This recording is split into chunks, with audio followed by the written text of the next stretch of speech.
प्रभु जीशु ख्रीष्टଙ୍କ आंतरिक सहित समस्त को नमस्कार तथा आमମାନଙ୍କର जीवित पिता परमेश्वर को मध्य धन्यवाद दिए कारण से आम्भମାନଙ୍କୁ अति मूल्यवान समयटे देइछन्ति केवल तांकरी जीवंत मुख निश्रुत वाक्य को आलोचना करबा पई एई वाक्य को आलोचना करबा पूर्वरु आउ समस्त को मु आशा करे आपण माने आपण हृदय सहित एवं विश्वास सहित ए वाक्य को शुणी विश्वास करंतु एवं आपण मानक जीवन रे ताहा एक कार्यरत हबो जहा कि परित्राण जीवन आनिबा पई एवं आपनक जीवन रे जहा आवश्यकता अछि सेही जिंस परमेश्वर निहाते आपनको परिपूर्ण करिवे। एणु आसंतु आमने आजिर चिंतन विषय को आलोचना करबा पूर्वरु आ सर्वप्रथमे आमने प्रभुଙ୍କ निकटको निज निजर अंतरात्मा को समर्पित करिबा आंशिक प्रार्थना कला परे आजिर चिंतन विषय को जिबा। आसंतु आमने प्रार्थना करिबा। पवित्र स्वर्गस्थ पिता धन्यवाद देउछु प्रभु तुम्हें जम्भामान को प्रेम अनुग्रह करिल पुनि दया करिछ प्रभु इस समय ए मुहूर्त रे प्रभु तुम से मुख निश्रुत वाक्य आलोचना करबा पई आमान को समय देइछ प्रत्येक आमे आलोचना करिवु प्रभु तुम से स्वर्गीय ज्ञान बुद्धि रूप द्वार को उन्मुक्त कर जेपरि तुमरी निगूढ़ तत्व विषय को बुझिबा पई आमान को ज्ञान दियो प्रभु मु किछि नुह मु दोले मात्र मनुष्य प्रभु तुम्हें मानकर मुख पात्र तुम्हें कथा को जो दास माने शुणिबे से मान को मध्य आशीर्वाद कर जेपरि से वाक्य द्वारा परित्राण पाइबे पुनि अनुग्रह पाइबे से तुम्हें कृपा कर। आज चिंतन विषय प्रति पुनि आम प्रत्येक को तुम हस्तर समर्पित करी प्रियतम जीशुଙ୍କ नाम मागुअछि आमेन। आज मोर चिंतन विषयटी होछि आपण माने देखिबे तार जिसाय लिखित सुसमाचार जिसाय लिखित 66 पुस्तक जिसायर तार 66 पुस्तक 2 पद लेखा अछि जे आमने सही विषय को आमने चिंता करिबा। एठी लेखा जाय मु आपन मान को अध्ययन करी पढ़ेबी कारण आंभर हस्त एही सब निर्माण करियोछि आउ तही सकासु एही सब उत्पन्न हैला एहा सदा प्रभु कहंती मात्र एही लोक प्रति अर्थात जो लोक दुखी व चूर्ण मना व जे आपना वाक्य कंपमान हुए ताहा प्रति आंबे दृष्टिपात करिबा। एठी मोर चिंतन विषयटी होछि जे सदा प्रभु दुखी व चूर्ण मन मानू दृष्टिपात करिबा परमेश्वर अठंती। तेबे आमने जानिबा जो परमेश्वर की अपना सुहस्तरे निर्माण करतिबा मनुष्य मानू एवं एई धरापृष्ठ रे जेतेबेले कि सृष्टि कले सही मनुष्य मानू आपनार व्यवस्था को प्रतिपालन करिबा पई देले एवं सही व्यवस्थार आज्ञा दिन अनुसार कार्यरत करबा पई देले किंतु तत्मध्य परमेश्वर चिंता कले जे एई मनुष्य मानक भितरे जो समस्त अभावनीय जीवन अछि जो समस्त जीवनर असुविधा अछि एई समस्त जदि हम मानक निकट रे आ समर्पण करिवे तेबे परमेश्वर ताहा सुनिबा पई योग्य मनिबे। तेणु एठी कहिले जो लोक दुखी व चूर्ण मना आउ आंबे ताहांक प्रति दृष्टिपात करिबा बोली कहिले जे जो लोक परमेश्वर निकट को एक भग्नांतकरण आसे एवं निजर समस्त मन प्राण आत्मा ने कि परमेश्वर सेवा करने निजको आउ उत्सर्गीकृत करिताए अथच जो लोक निजर जीवन रे समस्त प्रकार दुख कष्ट व्याधि जंत्रणा एवं अभावनीय जीवन अच्छी तेबे से परमेश्वर निकट रे एक चूर्ण मन आत्मा परमेश्वर निकट रे प्रार्थना करने आवश्यक अटे। एणु आपण माने देखिबे जेतेबेले आउ इस्राएल मानक जीवन रे जो समय से माने आपनार समस्त दुख परमेश्वर निकट रे क्रंदन सहित जनाउथिले परमेश्वर सेतेबेले से मानू आपनार साहाय्य हस्तटी बढ़ाई से मानू साहाय्य करुथिले एवं से मानक प्रार्थना को से श्रवण करुथिले। तेणु आसंतु आज हमने आ गोटे विषयटी हमने देखिबा जे यात्रा पुस्तक तार 2 अध्याय तार 25 पदरे गोटे पद लेखा अछि जे सेठी कोन कहउचंती हमने वाक्य अध्ययन करे हमने देखिबा इस्राएल संतान गण प्रति दृष्टिपात कले ओ से मानक अवस्था जानिले। देखंतु जतेबेले परमेश्वर आउ इस्राएल मानक प्रति अनाइले एवं से मानकर अभाव को से निर्दिष्ट भाव रे निर्धारण कले आउ से अभाव से मानक जीवन रे कोन थिला से मानक जीवन रे अनेक आ दासत्व कर्म रे जो दुख पाउतिले जो कष्ट पाउतिले से समस्त विषय से मानक उद्धार करबा पई परमेश्वर गोटे आउ नियम तयारी कले आउ से नियम कोन जे जतेबेले मिस्र देश रे इस्राएल माने आपनार दासत्व कार्य रे थिले ସେମାନେ ଅନେକ ଦୁଃଖ ପାଉଥିଲେ। ପରମେଶ୍ୱର ଚିନ୍ତା କଲେ ସେହି ମିଶରରୁ ସେମାନଙ୍କୁ ମୁଁ କେମିତି ଆଉ ଉଦ୍ଧାର କରିବି। ତେଣୁ ସେମାନଙ୍କର ଅବସ୍ଥା ଏବଂ ସେମାନଙ୍କର ଦୁଃଖ ଆଉ ସେମାନଙ୍କର ଯନ୍ତ୍ରଣାକୁ ପରମେଶ୍ୱର ବୁଝିଲେ। ଏଣୁ ପରମେଶ୍ୱର କ'ଣ କଲେ, ସେମାନଙ୍କୁ ଉଦ୍ଧାର କରିବା ପାଇଁ ଏକ ବ୍ୟକ୍ତିଙ୍କୁ ନିରୂପଣ କଲେ, ଅର୍ଥାତ୍ ଆଉ ମନୋନୀତ କଲେ। ଆଉ ସେ ବ୍ୟକ୍ତି ହେଉଛନ୍ତି ମଶା। ଆଉ ଯେତେବେଳେ ମଶାଙ୍କୁ ସେ ଆଉ ସ୍ୱତନ୍ତ୍ର ଭାବରେ ମନୋନୀୟ କରି ତାହାଙ୍କ ନିକଟକୁ ପଠାଇଲେ ଏବଂ ତାହାଙ୍କ ସଙ୍ଗେ ହାରଣକୁ ମଧ୍ୟ ପଠାଇଲେ ଯେ ସେ ସମସ୍ତ ଦାସ୍ୟକର୍ମରୁ ସେମାନଙ୍କୁ ଉଦ୍ଧାର କରିବା ପାଇଁ। ଯେ ପରମେଶ୍ୱର କହିଲେ, ଯେଉଁମାନେ ଚୂର୍ଣ୍ଣା ମନ ଅଛନ୍ତି, ଯେଉଁମାନେ ଦୁଃଖୀ ଆଉ ଯେଉଁମାନେ ଅଭାବନୀୟରେ ଅଛନ୍ତି, ସେମାନଙ୍କ ପ୍ରତି ଆପଣ ହସ୍ତ ବିସ୍ତାରିବା ପରମେଶ୍ୱର ଅଟନ୍ତି। ଏଣୁ ସେ ମିଶର ଦେଶରୁ ମଶାଙ୍କ ଦ୍ୱାରା ଆଉ ସମସ୍ତ ଆଶ୍ଚର୍ଯ୍ୟ କାର୍ଯ୍ୟ ଦ୍ୱାରା ସେମାନଙ୍କୁ ମୁକୁଳାଇ ଏକ କିଣାନୀୟ ଦେଶକୁ ଆଣିବାର ସୁଯୋଗ ପାଇଲେ।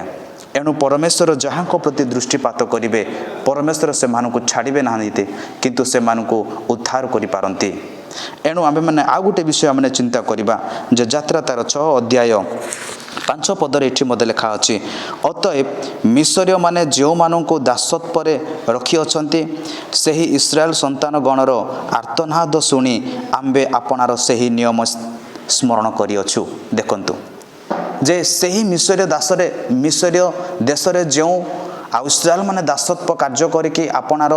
ବେଦନା ପରମେଶ୍ୱରଙ୍କ ନିକଟକୁ ମାନେ ଆର୍ତ୍ତକ୍ରନ୍ଧନ ସହିତ ଡାକୁଛନ୍ତି। ଆଉ ସେଇଟା ପରମେଶ୍ୱର ଦେଖି କ'ଣ କଲେ, ଆଉ ପରମେଶ୍ୱର ସେମାନଙ୍କ ପାଇଁ ଗୋଟେ ନିୟମ ତିଆରି କଲେ,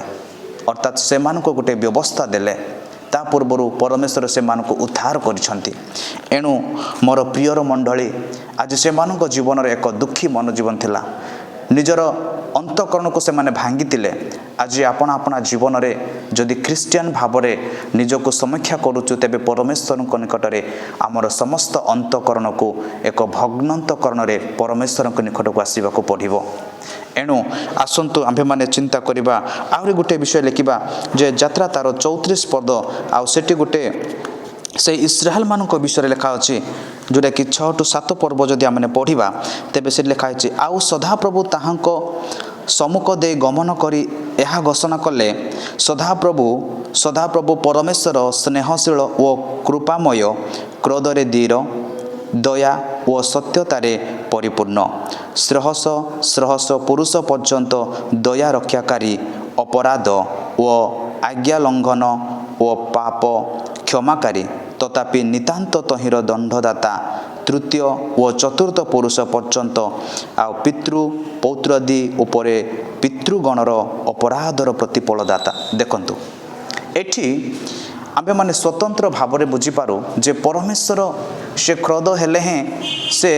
ଦୟାରେ ମହାନ ପରମେଶ୍ୱର ଅଟନ୍ତି। ସେ କ୍ରୋଧ ଆପଣା ସଂଘରେ ସେ କେବେ ରଖନ୍ତି ନାହିଁ, କିନ୍ତୁ ସେହି କ୍ରୋଧ ଭିତରେ ମଧ୍ୟ ପରମେଶ୍ୱର ନିଜକୁ ଅତି ନ୍ୟୁନ ମନ ଥିବା ଲୋକମାନଙ୍କ ପ୍ରତି ଆପଣାର ହୃଦୟ ସହିତ ଦୟାରେ ବିଗଳିତ ହୋଇ ସେମାନଙ୍କୁ ଉଦ୍ଧାର କରିବା ପାଇଁ ସେ ଚାହାନ୍ତି। ଏଣୁ ସେ କହିଲେ, ସେ କ୍ରୋଧରେ ଧୀର, ଦୟାରେ ମହାନ ଓ ଦୟାରେ ପରିପୂର୍ଣ୍ଣ ଥିବା ପରମେଶ୍ୱର ସେ ଆଉ ସେହି ଲୋକମାନଙ୍କୁ ଉଦ୍ଧାର କରନ୍ତି। ଯଦି ପରମେଶ୍ୱର ଏଇ ଜାଗାରେ ପରମେଶ୍ୱରଙ୍କ ଦୃଷ୍ଟିରେ ଯଦି କେହି ବ୍ୟକ୍ତି ଅଥଚ କେହି ଖ୍ରୀଷ୍ଟିଆନ ଜୀବନଯାପନ କରୁ କରୁ ପରମେଶ୍ୱରଙ୍କର ବିରୋଧୀ ଆଚରଣ କରନ୍ତି, ତେବେ ସେହି ବ୍ୟକ୍ତି କ'ଣ ଯେ ଏଠି ଲେଖା ଅଛି ଯେ ତୃତୀୟ ଆଉ ଚତୁର୍ଥ ପୁରୁଷ ପର୍ଯ୍ୟନ୍ତ ସେହି ଆଉ ଦୁଷ୍ଟ ଏବଂ ସେହି ପ୍ରଭୁଙ୍କର ବାକ୍ୟର ଅନାଜ୍ଞାବହତାକାରୀମାନଙ୍କୁ ଆଉ ଦଣ୍ଡ ଦେବାର ପରମେଶ୍ୱର ଅଟନ୍ତି। ଏଣୁ ଆମ୍ଭେ ସେହି ଦଣ୍ଡର ଅଧିକାର ଅପେକ୍ଷା ଆମ୍ଭେମାନେ ଆଶୀର୍ବାଦର ଅଧିକାର କରୁ। ସେହି ଦଣ୍ଡ ଅପେକ୍ଷା ଆମ୍ଭେମାନେ ପରମେଶ୍ୱରଙ୍କ ଠାରୁ ଆଶ୍ୱାସନ ଆମେ ଆଶା କରୁ, ଯେହେତୁ ସେ ସେହି ଆଶୀର୍ବାଦରେ ଆମମାନଙ୍କୁ ତୃତୀୟ ଆଉ ଚତୁର୍ଥ ପୁରୁଷ ପର୍ଯ୍ୟନ୍ତ ଆମମାନଙ୍କୁ କ'ଣ କରିବେ ଆଉ ଆଶୀର୍ବାଦ କରିବେ। ସେ ଦଣ୍ଡ ବଦଳରେ ଆମମାନଙ୍କୁ ଆଶୀର୍ବାଦ ଯେମିତି କରିବେ, ଆମ୍ଭେ ତାହାଙ୍କ ନିକଟରେ ପ୍ରାର୍ଥନା କରିବା ଆବଶ୍ୟକ ଅଟେ। ତେଣୁ ମୋର ପ୍ରିୟର ମଣ୍ଡଳୀ, ଆଜି ଆପଣମାନେ ଚିନ୍ତା କରନ୍ତୁ, ଯଦି ଆପଣମାନେ ଦେଖିବେ ଆଉ ସେହି ଇସ୍ରାଏଲ ମାନଙ୍କ ଜୀବନରେ ଅନେକ ଦୁଃଖ ଥିଲା, କିନ୍ତୁ ସେହି ଦୁଃଖ ମଧ୍ୟରେ ପରମେଶ୍ୱରଙ୍କୁ ସେମାନେ କ'ଣ କରୁଥିଲେ ଆଉ ଡାକୁଥିଲେ। ତେଣୁ ଆପଣ ଜୀବନକୁ ସମୀକ୍ଷା କରିବାକୁ ଆଉ ସମୟ ଅଛି। ଏହି ସମୟରେ ମାନେ ଆପଣ ଜୀବନକୁ ସମୀକ୍ଷା କରିବା ଆବଶ୍ୟକ ଅଟେ। ଏଣୁ ଆମେ ଗୋଟିଏ ଆଉ ଗୀତ ସଂହିତା ତାର 6 ଅଧ୍ୟାୟ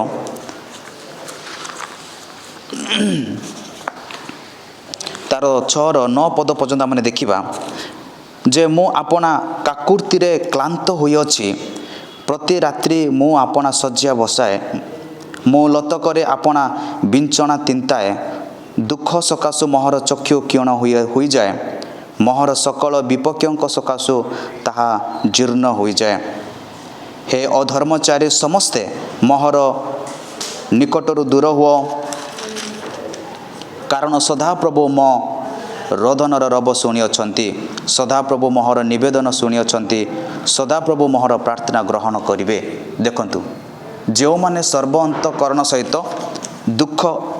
भग्नांतकरण सहित आउ निजर जीवन को परमेश्वर निकट में जलांजल भाव समर्पित करके जो माने प्रार्थना करती प्रभु से मानकर प्रार्थना शुणिबे। एठी जे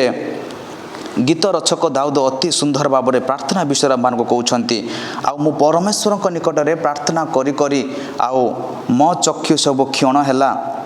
जे एथिपाई क्षण है जे परमेश्वर निकट में जो दुख जनाऊँच से ही दुख सकाशु आ परमेश्वर किसी सांत्वना प्राप्त पाई से चेष्टा करुँच आउ अथच से समय परमेश्वर से मानकर आउ काकुर्ती एवं रभ को परमेश्वर शुणिले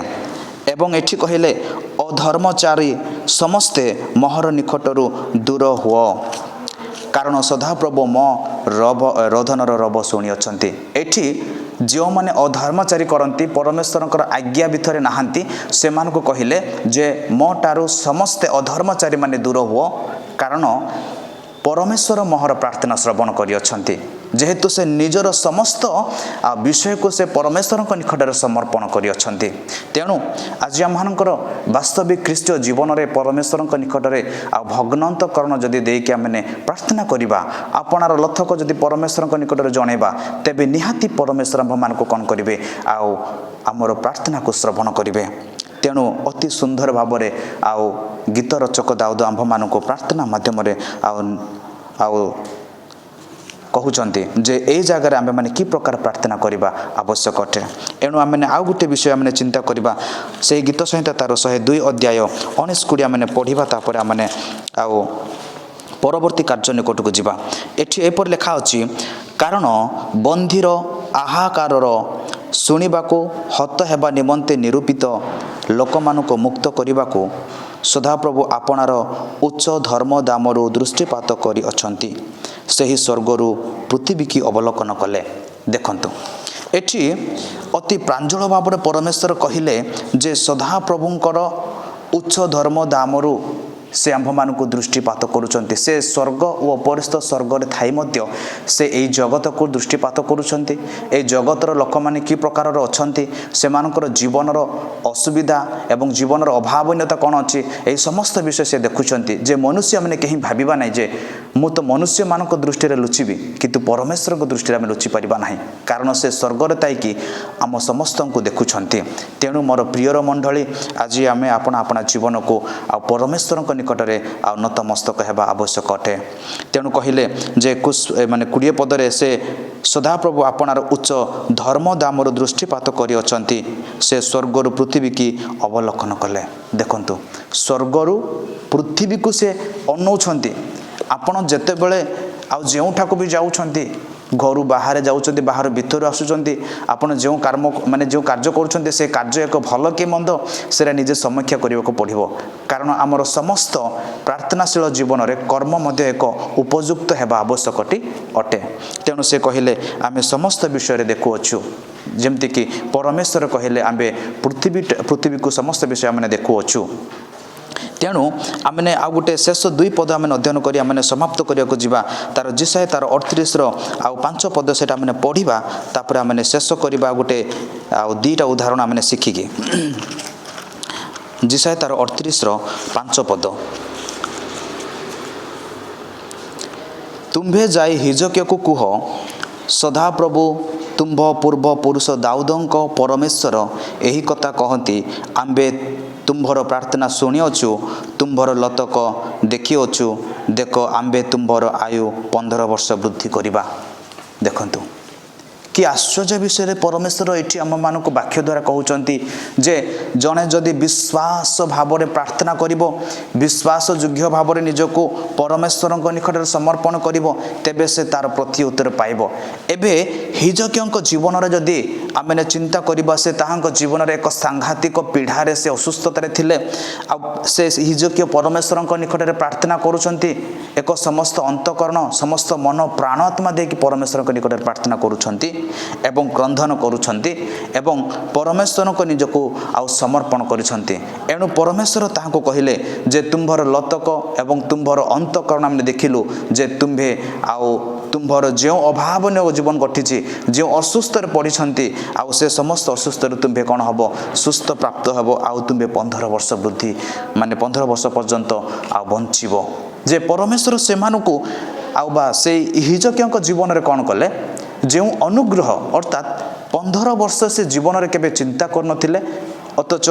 स्वप्न भी भाभी नथिले जे मु 15 वर्ष आहुरी बंचीबी बोलिकी किंतु परमेश्वर सेठी कौन कले तांको 15 वर्ष सुजोग देले आहुरी बंचिबा पई। कारण कौन पाई से निजको चूर्ण मन करथिले निज हृदय को से भांगितिले तेणु परमेश्वर तांको कौन कले जे 15 वर्ष आयु आहुरी वृद्धि कले।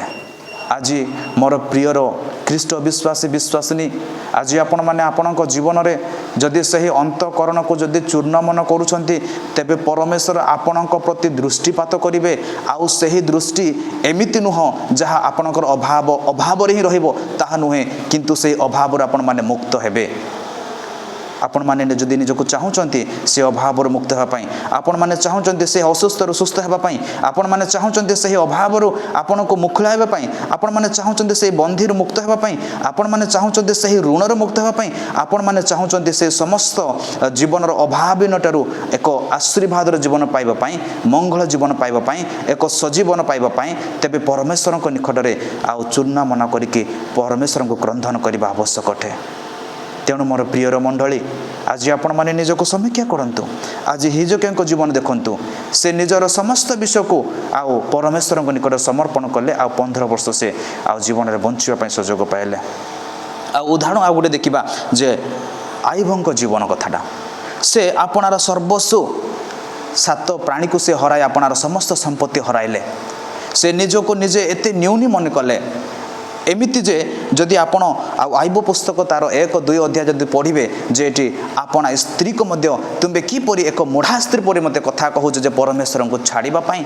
से कहिले तुम्बे कि ए जाय परमेश्वर को तुम्भर आ सेवा करबा पई छाड़ी ना हो जे समस्त अभाव हो घटिलानी तुम्भर आ जीवन रे किंतु आईब गोटे जिनस ता स्त्री को कहिले जे तुम्बे काहे कि मुढ़ा स्त्री परि कथा कहूचंती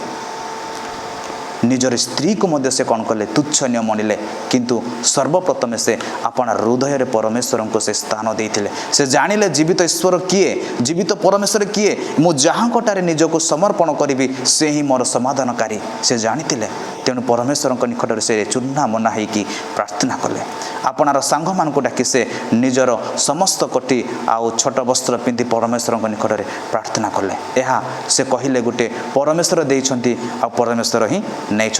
तेणु परमेश्वर निकट में निर्भर करंतु समस्त विषय आपण माने पाइबे। आ गोटे जिनस लिखाई सजीव जदि सजीव जीवन में पुनर्बार एक परित्राण प्राप्त होगापी हेले आपण मानक परमेश्वर वाक्य को श्रवण करने को हबो विश्वास करने को हबो एवं निजको मन परिवर्तन करने को पड़िबो तापर जाइके जदि तुम्बे सते ईश्वर पुत्र जीशुख्रीष्ट जे मोर पाप पाई दोष पाई जदि मृत्युवरण करुछंती भाबुछंती स्वीकार करुछंती तेबे आपण माने डिसाइड करंतु आज आपणकर परित्राणर दिन आज आपणकर परित्राण पाइबार दिन अछि आज आपण माने मनोनीत करंतु जे बपतिस्म ग्रहण करी एक परित्राण प्राप्त होई नूतन जीवन काटंतु एवं परमेश्वर निकट रे आ निज समस्त जीवन को समर्पण करी ईश्वरीय जीवन काटंतु यह एक ख्रीष्टीय जीवनर मूल तत्व एवं मूल विषय अटे। एणु आसु एही अल्प वाक्य प्रति प्रत्येक को प्रभु आशीर्वाद करंतु आ समस्त को मोर ख्रीष्ट प्रांतशिक नमस्कार। आसंत मैंने प्रार्थना करवा आमने संक्षिप्त भाव में प्रार्थना कर समाप्त करवा। प्रेमिक मैं स्वर्गस्थ पिता धन्यवाद देउछु राजा तुम आम को प्रेम अनुग्रह कल तुम जीवंत वाक्य को आलोचना करने शिखापी प्रभु तुम से स्वर्गीय ज्ञान दे आम कथा कह प्रभु जो समस्त विषय मैंने आलोचना करूँ जहाँ जहाँ मैंने हाँ प्रभु अपना जीवन में प्रभु ताहा प्रभु व्यवहार करिपारनु ए वाक्य द्वारा जेपरि आपण जीवन को प्रस्तुति पई व्यवहार करिवो सेति तुम साहाय्य कर पिता। एक प्रार्थनाशील जीवन एक चूर्ण मन अंतकरण सहित तुम निकट को आसवा तुम साहाय्य कर। जेते जन शुणी से मानक मध्य तुम आशीर्वाद कर। यही प्रार्थना द्वारा प्रत्येक को तुम से आत्म वृद्धि होगा तुम साहाय्य कर। गौरव महिमा संभ्रम तुमको दे प्रिय पुत्र जीशु नाम मागुछि पिता आमेन। समस्त को मोर नमस्कार।